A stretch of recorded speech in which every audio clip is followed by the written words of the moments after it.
Салам достор, каналыма кош келиңиздер. Бүгүн биз сиздер менен оладьи жасайбыз. Бизге кефир, un, бир жумуртка, сахар, чымчым туз, сода керек болот. Биринчи кефирди коюп алабыз.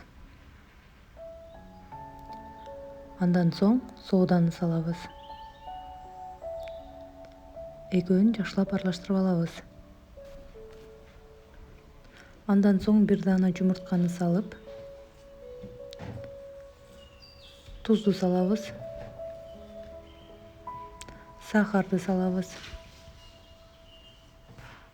Андан соң баарын жакшылап аралаштырып алабыз. Андан кийин азастан унду салып отурабыз.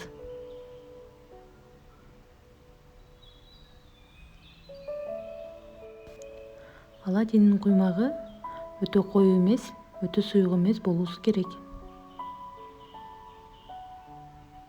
Андан соң сковородканы жакшылап кыстап алабыз. Анан ар бирин ушинтип салып чыгабыз.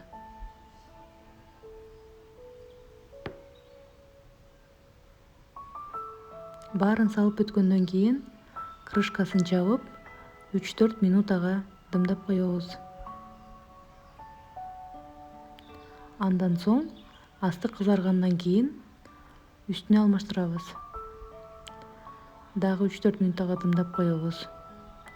Бизде ушундай аябай пышный оладьилерибиз дайын болду.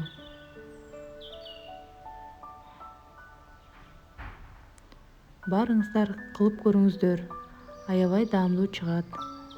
Чоң рахмат көргөнүңүздөр үчүн.